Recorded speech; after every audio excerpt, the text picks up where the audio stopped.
Vamos aprender? Se você é um louco por história e por curiosidade ou está estudando para o Enem ou vestibular, lhe apresento o meu canal Cleitonpedia. Aqui você encontra um mix de tudo. Antes de tudo eu peço aquela ajuda básica, dá um joinha e se inscreve no canal. O conteúdo de hoje é Antigo Regime e Revolução Inglesa, terceira parte. 6. Processo revolucionário. A Revolução Inglesa pode ser dividida em 4 etapas principais. 1.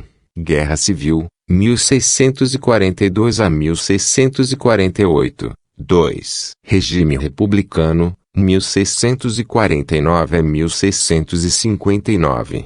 3. Restauração Monárquica, 1660 a 1688. 4. Revolução Gloriosa, 1688 a 1689. 6.1 Guerra Civil e Morte do Rei, 1642 a 1648. Irritado com a oposição parlamentar, Carlos I mandou sua guarda invadir a sede do parlamentar e prender seus principais líderes. Estes, por sua vez, organizaram tropas para lutar contra as forças do rei. Teve início, então, a Guerra Civil. Na divisão das forças em conflito, estavam do lado do rei, principalmente, a nobreza anglicana e a católica. Do lado do parlamento estavam, basicamente, a burguesia, a gentry, os camponeses pobres e os yeomen, pequenos e médios proprietários rurais. As tropas do parlamento foram lideradas por Oliver Cromwell,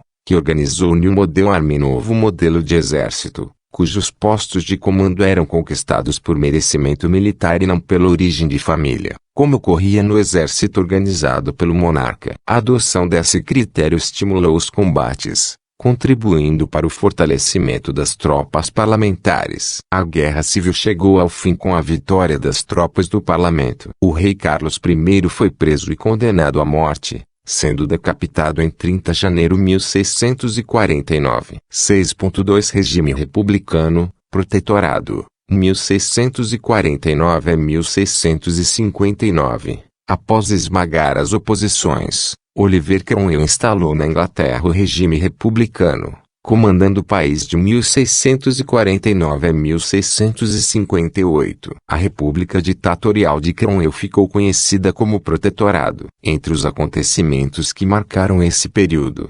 destacam-se 6.2.1 Formação da Comunidade Britânica, 1651. Inglaterra, Irlanda, Escócia e País de Gales foram unificados numa só república, a Comunidade Britânica, sob o comando de Cromwell. 6.2.2 Decreto do Ato de Navegação, 1651. Por esse decreto, Cromwell determinou que todas as mercadorias importadas ou exportadas pela Inglaterra deveriam ser transportadas por navios ingleses. Seu objetivo era favorecer o desenvolvimento da marinha inglesa e dominar o transporte marítimo mundial. 6.2.3 Guerra contra os holandeses, 1652 a 1654. O ato de navegação acarretou muitos prejuízos aos holandeses, que obtinham grande lucro com o transporte marítimo de produtos coloniais para a Inglaterra. Os holandeses declararam guerra contra os ingleses,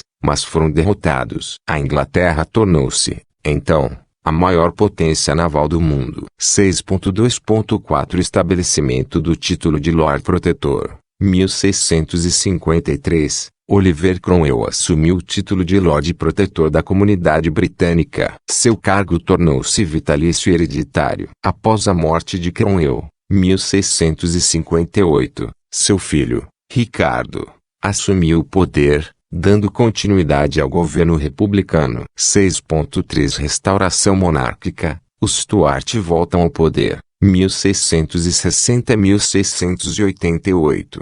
Ricardo não tinha a mesma habilidade política e administrativa de seu pai. Manteve-se no poder por apenas 8 meses, sendo deposto pelos principais chefes militares que agiam em sintonia com o parlamento. A agitação política tomou conta do país. O parlamento decidiu, então, restaurar a dinastia dos Stuart, convidando Carlos II a assumir o trono britânico. O rei, entretanto, deveria governar sob o domínio político do parlamento. Conseguem os fatos. Primeiro, volta à monarquia. Carlos II assumiu, Depois que comprometeu-se a observar a Carta Magna, a petição dos direitos e a respeito do parlamento, terceiro acontecimento que se sucedeu, Carlos II não cumpre o acordo e em 1681 o rei dispensou completamente o parlamento e o poder legislativo. Com a morte dele assume Jaime II, que despertava temores no parlamento pois tinha aspirações absolutistas ainda maiores que Carlos II. 6.4 Revolução Gloriosa,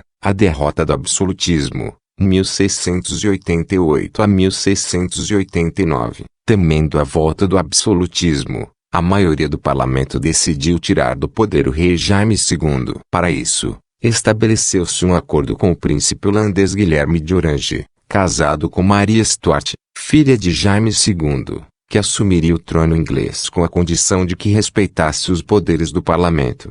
Revolução Gloriosa, 1688 a 1689. A Revolução Gloriosa consiste nos seguintes fatos: vitória do parlamento, fuga do rei, escolha de Guilherme de Orange casado com Maria Stuart, Maria II, declaração de direitos, ruptura com o absolutismo, soberania do parlamento, monarquia constitucional, fim do absolutismo inglês, declaração de direitos, Beowulf Heights, com título de Guilherme III, Orange assumiu o trono britânico. Teve, entretanto, de assinar a Declaração de Direitos, no qual o parlamento limitava seus poderes em vários aspectos. O rei não poderia, por exemplo, suspender lei alguma nem aumentar impostos sem a aprovação do parlamento. Estabelecia-se assim a superioridade de lei sobre a vontade do rei. Era o fim do absolutismo. Após a Revolução Gloriosa, instalou-se a monarquia parlamentar na Inglaterra. Se você gostou, dá um joinha e se inscreve no canal. Toda semana tem mais vídeos com conteúdos completos para o ensino médio e ENEM.